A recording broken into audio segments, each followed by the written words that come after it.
Hi viewers, welcome to our channel. గత 2014 నుంచి 2019 వరకు చంద్రబాబు గారు అధికారంలో ఉన్నప్పుడు, టీడీపీ అధికారంలో ఉన్నప్పుడు పోలవరాన్ని ఏ విధంగా పరుగులెత్తించారు, ప్రతి సోమవారం పోలవరం విజిట్గా వారంలో ఎంతవరకు వర్క్స్ అయ్యాయి, ఇంకా చేయవలసిన పనులేంటి, అధికారులతో సమీక్షలు కావచ్చు, కొన్నిసార్లు అయితే రాష్ట్ర ప్రజల్ని తీసుకెళ్లి పోలవరం ఎంతవరకు కంప్లీట్ అయిందనేటువంటి పోలవరం టూర్ పేరుతో రాష్ట్ర నలుమూలల నుంచి కూడా అనేక మందిని తీసుకెళ్లి పోలవరం ప్రాజెక్ట్ని చూపించినటువంటి పరిస్థితులు కూడా చూసాము. ఆ తర్వాత 2019 నుంచి 2024 వరకు వైఎస్ఆర్సీపీ గవర్నమెంట్లో జరిగినటువంటి పనులు కావచ్చు, ఇప్పుడు 2024లో మరలా టీడీపీ గవర్నమెంట్ అధికారంలోకి వచ్చిన తర్వాత చంద్రబాబు నాయుడు గారు గత వారమే ముఖ్యమంత్రిగా ప్రమాణ స్వీకారం చేయటం, నెక్స్ట్ వచ్చినటువంటి మండే, ఇది మొదటి మండే ప్రమాణ స్వీకారం తర్వాత మరలా నెక్స్ట్ మండేనే వెంటనే మరలా పోలవరం సందర్శనకి, పోలవరానికి ప్రాజెక్టుని దర్శించడం కావచ్చు, అక్కడ జరిగినటువంటి ఈ 5 సంవత్సరాల గ్యాప్లో జరిగిన పరిస్థితులు, పరిణామాలపై అధికారులతో సమీక్షలు కావచ్చు, ఆ తర్వాత అక్కడ నుంచే జరిగినటువంటి పరిణామాల మీద అక్కడి నుంచి ప్రెస్ మీట్ ఉండేటువంటి అవకాశం ఉంటుందనేది కూడా టీడీపీ వర్గాలు ఇచ్చినటువంటి సమాచారం. అసలు పోలవరం పర్యటనకు సంబంధించి కావచ్చు, మరలా వెంటనే ఆయన స్టార్ట్ చేసినటువంటి సోమవారం పర్యటనకు సంబంధించి కావచ్చు, మనతో మాట్లాడటానికి పొలిటికల్ అనలిస్ట్ హనుమత్ ప్రసాద్ గారు ఉన్నారు. వారిని అడిగి మరిన్ని విషయాలు తెలుసుకుందాం. నమస్తే అండి. నమస్కారం. ఏం చెప్తారు, చంద్రబాబు నాయుడు గారు రాగానే ప్రమాణ స్వీకారం అనంతరం వచ్చిన మొదటి సోమవారమే మరలా పోలవరానికి ఇచ్చేశారు. ఈ పోలవరం పర్యటన, దీనిపై నెలకొన్నటువంటి పరిణామాలకు సంబంధించి ఏం చెప్తారు సార్? ఇప్పుడు చాలా మంచిదే, ఎందుకంటే వాళ్ళ తాలూకు ప్రధానమైనటువంటి ఎజెండా పోలవరం, అమరావతి, ఈ రెండు కట్టాలని. సో పోలవరాన్ని వాళ్ళు వ్యతిరేకించలేదు, వైఎస్ఆర్సీపీ వాళ్ళు కూడా, అది కూడా ఉండాలని. కాకపోతే వచ్చిన చిక్కల్లో ఏంటంటే కొన్ని డిజైన్ అనవసరంగా మార్చారు, ఖర్చు పెంచేశారు అనేటువంటిది. కాంట్రాక్టర్లు ఎక్కువగా లబ్ధి పొందేలాగా పోలవరం ప్రాజెక్టు వివరాలు ఉన్నాయన్నటువంటి విషయం అన్నారు. దాంట్లో మళ్ళీ 800 కోట్లు తగ్గించామన్నారు, తగ్గించే వేరే కంపెనీకి ఇచ్చారు, మరలా ఇప్పుడు అదే కొనసాగించేటువంటి అవకాశాలు ఉంటాయంటారా? ఆ పరిస్థితిలో అది అక్కడ దాన్ని చేయడం జరిగింది. కేంద్ర ప్రభుత్వం తీసుకుంది, యాక్చువల్గా అది కేంద్ర ప్రభుత్వం ఉంది, హ్యాండ్ ఓవర్ చేసుకుంది, కేంద్ర ప్రభుత్వం చేయాలి. బట్ మళ్ళీ చంద్రబాబు నాయుడు గారు వచ్చారు, వారం సమీక్షలు అంటున్నారు. చాలా మంచిదే. ఒకవేళ ఆ రకంగా జరిగితే మళ్ళీ ఇప్పుడు ఉన్న టెండరింగ్ తోటి కంటిన్యూ చేస్తారా, లేకపోతే వాళ్ళు మార్చి మళ్ళీ పాత వాళ్ళకి ఇస్తారా అనేటువంటిది $1000 క్వశ్చన్. అయితే ఇక్కడ చంద్రబాబు నాయుడు గారు విజనరీ ఎవరు కాదనలేడు. కాదే ఈ పోలవరం నిర్మాణం డిజైన్ చేసేటప్పుడే ఆయన ఒక సుదీర్ఘ కాలానికి 2040 కంప్లీట్ అవుతుందనో 2036 కంప్లీట్ అవుతుందనో చెప్తుంటారు. సుదీర్ఘకాలం అంటే అంతవరకు వీళ్ళే అధికారంలో ఉంటే పర్వాలేదు, ఒకే ప్రాసెస్లో వెళ్తుంది. అక్కడ తప్పు జరిగిందా ఒప్పు జరిగిందా అనేది పక్కన పెడితే మొత్తం వచ్చేస్తుంది. ఇప్పుడు ఈయనంతా చేసుకున్నాక మళ్ళీ తర్వాత గవర్నమెంట్ మారింది అనుకోండి, అప్పుడు పరిస్థితి ఏంటి? దాని మీద ఎవరి మీద నింద మోపుతారు? ప్రజాధనం ఎంత వృధా అవుతుంది? ఇప్పుడు 2014 నుంచి 19 లోపల మీరు ఈ స్టిపులేటెడ్ టైంలో ఈ పీరియడ్లో మీరు కంప్లీట్ చేయగలిగితే దాని ప్రాబ్లం ఉండదు. అది అసంపూర్తిగా మిగిలిపోయింది అనుకోండి, అసంపూర్తిగా మిగిలితే మిగతా వాళ్ళు దాన్ని ఎంతవరకు టేకప్ చేస్తారు, ఎంతవరకు చేయగలరు, అలాంటివి కూడా మీరు విజనరీగా ఒక దృష్టిలో పెట్టుకుని ఇప్పుడు పునాది వేస్తే బాగుంటుంది అన్నది నా యొక్క ఉద్దేశం ప్రధానంగా. ఇక్కడ ప్రతిపక్షాలను కూడా కలుపుకుని వెళ్ళాలండి. ఇలాంటి పెద్ద పెద్ద ప్రాజెక్టులు చేసేటప్పుడు వాళ్ళకి పర్టికులర్గా అవగాహన ఉండాలి, వాళ్ళు ఏం చేశారు, ఏం చేయబోతున్నారు అనేటువంటి విషయం మీద. ఇది ఒక సుదీర్ఘకాలం, ఒక 15 సంవత్సరాలు అవుతుంది, లేకపోతే 20 సంవత్సరాలు అవుతుంది. ఒక లిమిట్ ఏదో పెడతారు కదా ఆయన, ఒక 20 సంవత్సరాల్లో అవుతుంది అనేటప్పటికి ఒక 5 సంవత్సరాలు మీరు పనిచేస్తే మిగతా గవర్నమెంట్ తర్వాత గవర్నమెంట్ వస్తే ఆ గవర్నమెంట్ చేస్తుందా చేయదా, చేయకపోతే పరిస్థితి ఏంటి? అంటే ఇటు ఈ ప్రభుత్వం బాగుంటుంది, ఆ ప్రభుత్వం బాగుంటుంది, మధ్యలో ప్రజాధనం వృధా అవుతుంది, ప్రజలకి ఆశించిన ఫలితం రావట్లేదు. ప్రజలను దృష్టిలో పెట్టుకుని నిజంగా మీరు ప్రభుత్వం మేలు కోరే వ్యక్తులైతే ప్రతిపక్షాలను కూడా కలుపుకొని, ఒకవేళ ఇన్ కేసు మనం రాకపోతే రేపు పొద్దున్న మీరు కంటిన్యూ చేసే విధంగా ఉండాలి, ఇంత హైట్ పెంచుతున్నాం అని వాళ్ళకు కూడా, వాళ్ళ నుంచి కూడా ఎవరైనా నిపుణులు ఉంటే, ఆ పార్టీ నుంచి కూడా ఎవరైనా నిపుణులు ఉంటారు కదా, ఆ నిపుణులను కూడా పంపించి ఒక కంబైన్డ్గా చేసుకుని కేంద్రం నుంచి తీసుకొచ్చి ఈ పార్టీ నిపుణులు, ఆ పార్టీ నిపుణులు అన్నీ కలిసి ఒక డిజైన్ చేసుకుని కానీ ఈ పోలవరం ప్రాజెక్టుని కానీ ముందుకు తీసుకెళ్ళగలిగితే తర్వాత ఏ ప్రభుత్వం ఉన్నా కూడా, అంటే వాళ్ళు కూడా అంగీకరించారు కదా, అంతే కదా అన్న ఉద్దేశం మీద కొనసాగుతుంది తప్ప ఏకఛత్రాధిపత్యంగా మీకు మీరే చేసుకుని డిజైన్లు ఇచ్చేసి మీకు మీరే కాంట్రాక్ట్లు ఇచ్చుకుంటే అది వచ్చే వాళ్ళు ఖచ్చితంగా అపోజ్ చేస్తారు. అపోజ్ చేస్తే ఇక్కడ నష్టపోయేది ఎవరంటే మీరు కాదు, ప్రభుత్వాలు బాగానే ఉంటాయి, నడిపే వ్యక్తులు బాగానే ఉంటారు, పోయేది ప్రజలు పోతున్నారు. ప్రజలకు జరుగుతున్నటువంటి నష్టాన్ని, ప్రజా ధనం వృధా అవుతున్నటువంటి విషయాన్ని ఏ రకంగా ప్రభుత్వాలు అంటే గత ప్రభుత్వం నుండి ఇప్పుడు ప్రభుత్వం నుండి గమనించట్లేదు. ఇక ముందునైనా గమనించి మీరు ఈ పోలవరం ప్రాజెక్ట్ని మీరున్న కాలంలోనే పూర్తి చేసేస్తే అక్కడితో క్లోజ్ అయిపోతుంది. దాని గురించి గొడవ ఉండదు. 5 సంవత్సరాల కాలం కానీ ఇంకా ఎక్కువ పట్టేటైతే ఇన్ కేస్ మీరే ఉండాలనుకుంటాం, ఎందుకంటే అది కంప్లీట్ అయ్యేంత వరకు. ఇన్ కేస్ ఏ రకంగా అయితే ఊహించని ఫలితాలు ఊహించని విధంగా వస్తే అప్పుడు మళ్ళీ ప్రాజెక్ట్ పరిస్థితి మళ్ళీ ముందుకు వచ్చి మళ్ళీ కాంట్రాక్టులు రద్దు చేసి ఆ గవర్నమెంట్ చేస్తే పరిస్థితి. ఇవన్నీ దృష్టిలో పెట్టుకుని అనుభవజ్ఞులు అనేక మందితోటి సాంకేతిక పరిజ్ఞానం ఉన్న వ్యక్తిగా మీరు ఒక ఆంధ్రప్రదేశ్ ముఖ్యమంత్రిగా కాకుండా సీఈఓగా మీరు వ్యవహరించగల దిట్ట. కాబట్టి ఈ పోలవరం ప్రాజెక్ట్ని 5 సంవత్సరాల్లోనే కంప్లీట్ చేస్తే బాగుంటుంది అన్నది నా యొక్క వ్యక్తిగత అభిప్రాయం. కానీ 2019 తర్వాత చూసుకుంటే మొదటి 2.5 సంవత్సరాలు ఒక మినిస్టర్ దానికి జలవనరుల శాఖకి అనిల్ కుమార్ గారు ఉన్నారు. ఆ తర్వాత 2.5 సంవత్సరాలు మళ్ళీ క్యాబినెట్ ఎక్స్పెన్షన్స్ లో భాగంగా మళ్ళీ అంబటి రాంబాబు గారు దానికి వచ్చారు. ఆ ముందు జరిగినటువంటి ఆ మంత్రి హయాంలో జరిగినటువంటి కావచ్చు, ఈ మంత్రి హయాంలో జరిగినటువంటి కావచ్చు, ఈ పనుల వల్ల కూడా జాప్యం ఉండే అవకాశం ఉందంటారా? ప్రభుత్వం ఒకటే కాబట్టి మంత్రి ఎవరున్నా కూడా జరిగే పనులు జరుగుతూనే ఉంటాయి అంటారు. ఖచ్చితంగా ఉండే అవకాశం ఉందండి. ఎందుకంటే మీరు పోలవరం చూసుకుంటే ఇక్కడ ఎలాగుందంటే 2 విధాలుగా ఉంది. ఇది రాష్ట్ర ప్రభుత్వం బాధ్యత, కేంద్ర ప్రభుత్వం బాధ్యత. చూసుకుంటే కేంద్ర ప్రభుత్వం నిధులు సమకూరుస్తుంటది, ఇక్కడ మెయింటైనింగ్ అంతా రాష్ట్ర ప్రభుత్వం చేస్తుంది. ఇది సో తెలుగుదేశం ప్రభుత్వం ఉన్నంత వరకు గతంలో 2014 నుంచి 19 వరకు ఒక ఒప్పందం జరిగింది. దాని ప్రకారమే చేశారు. మధ్యలో వాళ్ళు బయటకు వచ్చేసారు, ఎన్డీఏ నుంచి అక్కడి నుంచి కుంటుపడింది. ఇక్కడ జగన్మోహన్ రెడ్డి గారి ప్రభుత్వం వచ్చేటప్పటికి ఇక్కడ భారతీయ జనతా పార్టీ తోటి అక్కడ ఉండేటువంటి గవర్నమెంట్ తోటి వాళ్ళు అంశాల వారీగా మద్దతు ఇస్తున్నారు తప్ప వాళ్ళల్లో కొల్యూడ్ అవ్వలేదు, వాళ్ళతోటి వాళ్ళ ఎలియన్స్లో లేరు. సో వీళ్ళు అనుకున్నది ఏంటంటే వాళ్ళు పంపితే మేము మెయింటైన్ చేస్తాం, వాళ్ళు దానికి నిధులు ఇస్తే మేము మెయింటైన్ చేయగలం, అంతకుమించి ఏం చేయగలం. రివర్స్ టెండరింగ్ అని ఇందులో లోపాలు ఉన్నాయి. ఇందులో ప్రధానం మరింత ఎక్కువైపోయింది. మనం అనుకున్న దానికంటే ఎస్టిమేట్లు పెంచేశారు, ఇంత అనవసరం. అలాగే డయావాల్ని పెంచడమో తగ్గించడమో వాళ్ళు చెప్పుకున్నారు. వాళ్ళ నిపుణులు కూడా సంకేతించి ఇక్కడ ఇది అనవసరం అని కొన్ని చెప్పడం వల్ల కొన్ని తీసేయడం, కొన్ని కలపడాలు జరిగాయి లాస్ట్ టైం. ఎందుకంటే వాళ్ళు అన్నది ఏంటంటే అక్కడి నుంచి వాళ్ళు వస్తే వాళ్ళు నిధులు ఇస్తే మేము చేస్తాం, మా బాధ్యత కాదు అన్న ఉద్దేశం మీద వాళ్ళు ఉన్నారు. అదే ఇక్కడ అనుకూల ప్రభుత్వం కాకపోవడం వల్ల వాళ్ళు కూడా కొంచెం స్లో చేశారు.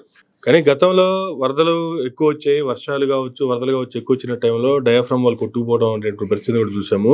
కాపర్ డ్యామ్ లేకుండా డయాఫ్రమ్ వాళ్ళు వేసారు కాబట్టి అది కొట్టుకుపోయింది. ఫస్ట్ వేయాల్సింది ఇది, కానీ వీళ్ళు ముందు చేసిన పనులు వెనక చేయాల్సిన పనులు ముందు చేశారు కాబట్టి ఈ నష్టం జరిగింది అనేటువంటిది. ఆ తర్వాత మళ్ళీ వాళ్ళు డయాఫ్రమ్ వాళ్ళు కూడా పెట్టడానికి ప్రయత్నించారు. మరి అది ఎంతవరకు వచ్చిందనేది దాని మీద ఇంకా అప్డేట్ అయితే లేదు. కానీ మరి ఈరోజు చంద్రబాబు నాయుడు గారు దాని మీద ఏమైనా అప్డేట్ ఇస్తారా అనేది చూడాలి. కానీ ఈ ముందుది వెనకది ముందు కట్టారు అనేటువంటివి వాస్తవాలేనా అక్కడ? మరి ఇప్పటికీ నిజంగా నిబద్ధతోటి నిజాయితీతోటి పోలవరం పనులు ఖచ్చితంగా ప్రాజెక్టు పూర్తవ్వాలంటే ఇప్పుడు వాళ్ళు చెప్పేది ఏంటంటే వెనకది ముందు కట్టారు, కాపర్ డ్యామ్ కట్టకుండా డయాఫ్రమ్ వాళ్ళు కట్టారు. ఆ విషయం వీళ్ళు ఏ రకంగా కట్టారు, ఎందుకోసం కట్టారు, ఇందులో ఏదో అవినీతి ఉందనేది వైఎస్ఆర్సీపీ గవర్నమెంట్ తాలూకు ఆరోపణ. వీళ్ళకి వచ్చేటట్టుకు మేము నిపుణులతో చేయించామని ఇది.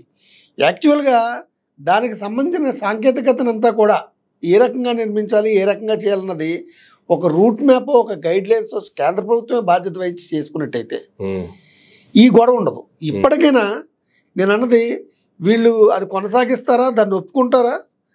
గతంలో కాపర్ డ్యామ్ కట్టకుండా డయాఫ్రామ్ వాళ్ళు నిర్మించారు, ఇది తప్పు అనేటువంటి విషయాన్ని ఇప్పుడున్న తెలుగుదేశం పార్టీ ఒప్పుకుంటుందా?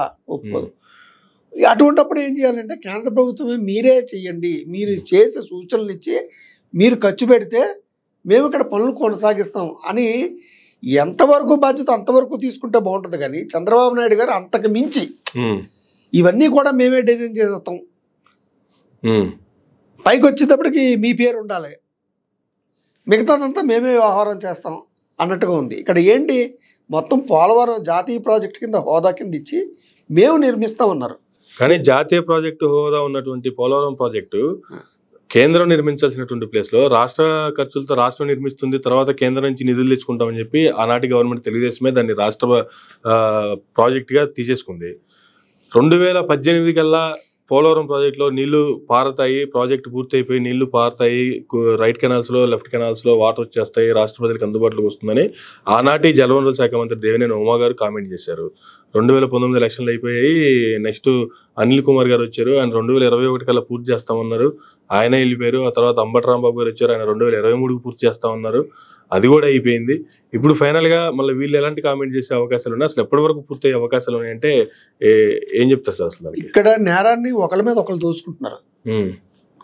ఇక్కడ ఏంటంటే జాతీయ ప్రాజెక్టు హోదా ఎప్పుడైతే లభించిందో కేంద్ర ప్రభుత్వమే 30% భాగం చూసుకోవాలా, వీళ్ళు కేవలం వర్కర్స్ నెట్టి చేయించడమే. అంతకు మించి వీళ్ళు అతిగా కానీ వెళ్తే అది ఎప్పటికీ పూర్తి కాదు. ఒకవేళ ఇన్ టైంలో కానీ పూర్తి చేయకపోతే వచ్చేటువంటి కాంప్లికేషన్స్ ఎలా ఉంటాయి, దానివల్ల ఇలా చేశారు అలా చేశారని. ఎందుకంటే వాళ్ళకు ఉంటుంది కదా, ఎందుకంటే వీళ్ళు ఎంతవరకు ఇచ్చారో అంతవరకు వ్యవహరించకుండా అంతకు మించి వ్యవహరించడం. కేంద్ర ప్రభుత్వం డబ్బులు పెట్టుకుంటుంది, ఏది కట్టాలి ఏం కట్టాలి కేంద్ర ప్రభుత్వం నుంచి నిపుణులు వస్తారు. నిపుణులు వచ్చి నిపుణులు చూసుకున్న మీదట వాళ్ళు సూచించిన దాని ప్రకారం వీళ్ళ నిపుణులు వాళ్ళ నిపుణులు ఇటు ప్రతిపక్షం నుంచి కూడా కొంతమంది అన్నట్టు ఐడియా ఇవ్వగలిగితే నిపుణులు, అంతే కదా. అందువల్ల ఒక నిపుణులు తీసుకురావడం ఉంటే ఆ పార్టీకి మద్దతు ఇచ్చినట్టుగా కాదు కదా, అంతే కదా. నచ్చితే చేస్తారు, నచ్చకపోతే చేయరు. ఫైనల్ డెసిషన్ కేంద్ర ప్రభుత్వం. ఆ రకంగా చేసుకుంటే రేపు పొద్దున ఏ గవర్నమెంట్ వచ్చినా కూడా ఖచ్చితంగా అది పోలవరం ప్రాజెక్టు కంప్లీట్గా పెర్ఫెక్ట్గా 100% పూర్తి అయ్యేలాగా. కానీ 2014 నుంచి 2019 వరకు ఎన్డీఏతో, అప్పుడు కూడా ఎన్డీఏ అలయన్స్ తోనే ముందుకెళ్లారు 2014 ఎలక్షన్స్ లో కూడా. ఆ తర్వాత బయటకు వచ్చిన తర్వాత సాక్షాత్తు ప్రధానమంత్రి గారే పోలవరం మీద కొన్ని కామెంట్లు చేశారు. టీడీపీకి చంద్రబాబు నాయుడు గారికి ఏటీఎం గా మారింది పోలవరం ప్రాజెక్ట్ అనేటువంటి కామెంట్లు ఆయన చేశారు. ఆ తర్వాత మళ్ళీ వైఎస్ఆర్సీపీ ప్రభుత్వం వచ్చింది, మళ్ళీ వైసీపీ ప్రభుత్వంలో ఇటువంటి కామెంట్లు మళ్ళీ కేంద్రం నుంచి ఎప్పుడు రాలేదు. కానీ చంద్రబాబు గారి మీద జగన్మోహన్ రెడ్డి గారు మాత్రం అసెంబ్లీలో పోలవరంలో జరిగింది ఇది అని చెప్పి జయము జయము చంద్రన్న సాంగ్లు వేసుకున్నారని చెప్పి ఆ పాటలు అసెంబ్లీలో స్క్రీన్ మీద వేసి మరీ చూపించినటువంటి పరిస్థితి కూడా చూసాం. ఇప్పుడు ఇది రాజకీయ ప్రకటన కింద మనం భావించాల్సి ఉంటుంది. అప్పుడు మోడీ గారు ప్రకటన చేశారంటే మోడీ గారి మీద ఎంతో విలువ ఉండేది. అంటే ఆయన సాక్షాత్ ప్రధానమంత్రి చెప్పాడంటే పోలవరాన్ని ఏటీఎం కింద ఉపయోగించుకుంటున్నారు అంటే నిజమేనా అందరూ అనుకున్నారు. నిజమే అనుకుని చెప్పి వ్యతిరేకంగా ఓటేశారు. మరి అటువంటిప్పుడు పోలవరాన్ని మరి కేంద్ర ప్రభుత్వం పూర్తి స్థాయిలో ఎందుకు తీసుకోలేదు? రెండోది, ఇక్కడ వ్యతిరేక ప్రభుత్వం వచ్చింది, వైఎస్ఆర్సీపీకి అంశాల వారీగా మద్దతు ఇచ్చినా కూడా ఇండియాలో ఎలియన్స్ కాదు. వీళ్ళు ఏం చేస్తారు, మా పాత్ర ఎంతవరకు పరిమితం మేము చూసుకుంటాన్న ఉద్దేశంలో వీళ్ళు ఉన్నారు. ఇప్పుడు దాని మీద ప్రధానమంత్రి గారు ఆ రోజు అన్న మాటల మీద ఎంక్వైరీ చేశారా? పోలవరం మీద ఎంక్వైరీ చేయవలసిన బాధ్యత వాళ్ళదే కానీ వీళ్ళది కాదు. వీళ్ళు చూసి అది కట్టలేదు ఇది కట్టలేదని వీళ్ళు మార్పులు చేశారు. కాపర్ డ్యామ్ కట్టాలి, డయాఫ్రమ్ వాల్ కట్టాలి, దాని మీద ఏ రకమైనటువంటి చర్యలు లేవు. మళ్ళీ ఇప్పుడు ఇద్దరు కలిశారు, ఎలియన్స్ వచ్చింది, మంచిది. ఇప్పటికైనా పోలవరం ప్రాజెక్టు మీద నిజంగా చిత్తశుద్ధి నిబద్ధత కనుకుంటే ఏ నోటితోటైతే ప్రధానమంత్రి గారు చంద్రబాబు నాయుడు గారు ఇందులో ఏటీఎం కింద మార్చుకున్నారన్నారో అది నిజమని మీకు అనిపిస్తే దాని బాధ్యతలను పూర్తిగా మీరు స్వీకరించండి.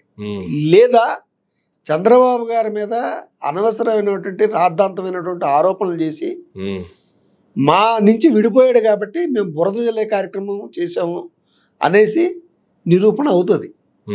ఇక మీద ఏంటంటే అది నిజమే కనుకపోతే మీ పార్టీ ఎక్కువ ఉండాలి. చంద్రబాబు గారి పార్టీ మళ్ళీ ఇప్పుడు ఉందంటే మీరు చేసిన ఆరోపణలు అసత్యమని, ప్రజలు దాన్ని తగ్గట్టుగా మూల్యం చెల్లించారని అర్థమవుతుంది. కాబట్టి ఏంటంటే నా యొక్క వ్యక్తిగత అభిప్రాయం ఏంటంటే ఈ పోలవరం ప్రాజెక్టు మనకు కావాల్సింది పార్టీలు కావు, ఏ పార్టీ అయినా ఒకటే. పోలవరం ప్రాజెక్ట్ కంప్లీట్ పనులు అవ్వాలంటే 2019లో మంచిదో చెడుతో కంప్లీట్ చేసింది. ఆ 2024 నుంచి 2029లో 2029 కూడా కంప్లీట్ అవ్వకపోతే ఏయో కారణాలు పెట్టో, లేకపోతే ఈయన బయటకు వచ్చేసే రేపు పొద్దున, లేకపోతే వాళ్ళకి నచ్చుకో, ఏ కారణాలు పెట్టో బయటకు వచ్చో మళ్ళీ 2029లో కనుక ఒకవేళ మీరు కనుక రావడం ఫెయిల్ అయితే గవర్నమెంట్ మళ్ళీ వైఎస్ఆర్సీపీ గవర్నమెంట్ రెడ్ వచ్చి మొదలయ్యాయి మళ్ళీ మొదటికి వస్తుంది. ఎక్కడ పనులు అక్కడ ఉంటాయి, అందరూ బాగుంటారు, కేంద్రం బాగుంటుంది, ఓడిపోయిన పార్టీ బాగుంటుంది, గెలిచిన పార్టీ బాగుంటుంది, ప్రజల నోట్లో సున్నం కొట్టినట్టుగా మన్ను కొట్టినట్టుగా మేము భావిస్తాం. కానీ ఈ రోజు చంద్రబాబు నాయుడు గారు పోలవరం పర్యటన చూస్తుంటే రాష్ట్ర ప్రజలందరిలో కూడా ఒక ఉత్కంఠ వాతావరణం అయితే నెలకొని ఉంది. ఆయన అధికారులతో సమీక్షలు కావచ్చు, లేదంటే అక్కడ ఇప్పటి వరకు జరిగినటువంటి పనుల మీద సమీక్షలకు సంబంధించి కావచ్చు, అయిపోయిన తర్వాత ఎటువంటి కామెంట్ పోలవరానికి సంబంధించి చేస్తారనేటువంటి ఉత్కంఠ అయితే రాష్ట్ర ప్రజల్లో నెలకొని ఉంది. ఆయన ఏ విధంగా కామెంట్ చేసే అవకాశం ఉందంటే ఏం చెప్తారు సార్? అంటే గత 5 సంవత్సరాల ముందు ఆయన అధికారికంగా దాదాపుగా 3-3.5 సంవత్సరాలు ప్రతి సోమవారం విజిట్ చేస్తున్నారు, ఎప్పటికప్పుడు అప్డేట్ చేస్తున్నారు. గత 5 ఏళ్ళు ఆయన అసలు ఆ సైడే పోనటువంటి పరిస్థితి, జరిగినటువంటి పరిస్థితుల్ని మళ్ళీ ఇప్పుడు కొత్తగా అధికారంలోకి వచ్చిన తర్వాత మళ్ళీ మొదటి మండేనే పోయి పోలవరంలో కూర్చున్నారు. ఎటువంటి కామెంట్ చేసే అవకాశం ఉందంటే ఏం చెప్తారు? ఒక్కొక్క అధినేతగా ఒక్కొక్క వర్కింగ్ స్టైల్ ఉంటుంది. చంద్రబాబు నాయుడు గారు వర్కింగ్ స్టైల్ ఏంటంటే ఎప్పటికప్పుడు రివ్యూలు చేసుకోవడం, అధికారులతో చేసుకోవడం, దాన్ని పబ్లిసిటీకి ఇచ్చుకోవడం, ఇవన్నీ చంద్రబాబు నాయుడు గారు వర్కింగ్ స్టైల్లో భాగం. ఇప్పుడు దీని తర్వాత ఏమంటారు, దీనికి స్లాగ్ అయిపోవడానికి, ఈ రకంగా పోలవరం వెనకబడిపోవడానికి గత ప్రభుత్వమే కారణం అంటారు. ఇప్పుడు రాజకీయ ఆరోపణ చేస్తారు వెళ్ళకపోవడం గల కారణం. మేము కనుకుంటే ఈ పాటికి అయిపోయేదనో, లేకపోతే ముందుకు వెళ్ళవలసిందని వెనక్కి పంపించేశారు. ఇప్పుడు మళ్ళీ తరసమోపుడు అవుతుందన్న ఖర్చు, తడిసమోపుడు అవుతుందంటే ఖర్చు మళ్ళీ పెంచి పంపిస్తామని అర్థం. ఒక రాజకీయ ఆరోపణ ఉంటుంది తప్ప దీనికి కారణాలని నిజంగా ఆ రాజకీయాలు కానీ పక్కన పెట్టుకుంటే ఇక్కడి నుంచి జరగవలసింది ఏంటి అనేది చూసుకుని, నేను అన్నది ఏంటంటే అలా చూసేటప్పుడు రేపు పొద్దున్న మీరు లేకపోయినా కూడా అది కంటిన్యూగా కొనసాగాలంటే వాళ్ళ నుంచి కూడా కొంతమంది నిపుణులు కానీ రప్పించుంటే మొత్తం కూర్చుని కేంద్రం నుంచి వీళ్ళ నుంచి వాళ్ళ నుంచి ఒక కంక్లూజన్కి వస్తే బాగుంటుంది. అనవసరమైన ఇగోస్కు పోకుండా, బ్యాటరీజాలకు పోకుండా, మేము వాళ్ళని పిలిచేది ఏంటి అనుకోకుండా ఆ రకంగా చేస్తే ప్రజలు నష్టపోతారు తప్ప ఇంకెవరు నష్టపోరు. ప్రజాధనం వృధా అవుతుంది. ఇప్పుడు మీరు కట్టే ధనం అంతా కూడా ప్రజాధనమే అంత గుర్తుంచుకోవాలి. ప్రతి ఒక్క రూపాయి కూడా విలువే. ఈరోజు తినడానికి తిండి లేక మనుషులు రోడ్డు మీద పడుకుంటున్నారు. తిన్నా తినకపోయినా పన్నులు కట్టాలా, తిన్నా తినకపోయినా ట్యాక్సులు కట్టాలి, తిన్నా తినకపోయినా రెంట్లు కట్టాలి. మీ ట్యాక్సులు మటుకు మీకు వచ్చేస్తున్నాయి. ఇక్కడ ప్రజలు ఇబ్బంది పడుతున్నారు. ఇది ప్రజాధనం. ప్రజాధనాన్ని వృధా కానివ్వకండి. నేను అన్నది ఏంటంటే రిక్వెస్ట్ చేసేది, యాజ్ ఎ సిఇఓ మేము సిఇఓగానే మిమ్మల్ని అధినేత కంటే గౌరవిస్తాం. ఎందుకంటే అన్ని పనుల మీద ఓవరాల్ కమాండ్ ఉంటుంది కాబట్టి ప్రజాధనాన్ని మటుకు వృధా కానివ్వకండి. నేను రిక్వెస్ట్ చేసేది ఇన్ టైంలో ఫిలప్ చేయండి. 2024 నుంచి 2029లో మీ తాలూకు చాకచక్యాన్ని, మీకు ఉండేటువంటి పరిచయాల్ని బేస్ చేసుకుని రేటు పెరగకుండా, ప్రజాధనం వృధా అవ్వకుండా 2029 లోపల కేంద్ర ప్రభుత్వంతో సఖ్యతతో చేసుకుని చేయండి అని అన్నది. Thank you sir, thank you very much అండి. చూద్దామండి ఇప్పటివరకైతే ఉన్న అప్డేట్స్ ఇవి. ప్రసాద్ గారు ఇచ్చినటువంటి వివరణ పోలవరానికి సంబంధించి. మరి ఈవినింగ్ లోపు చంద్రబాబు నాయుడు గారు అక్కడ ఒక ప్రెస్ మీట్ పెట్టే అవకాశం కూడా ఉంది. చంద్రబాబు నాయుడు గారు ఎటువంటి కామెంట్ చేయబోతున్నారో మరి కాసేపట్లో చూద్దాం. ఇది నాటి ఇంటర్వ్యూ. మరొక ఇంటర్వ్యూలో మళ్ళీ కలుద్దాం. చూస్తూనే ఉండండి మేరా మీడియా.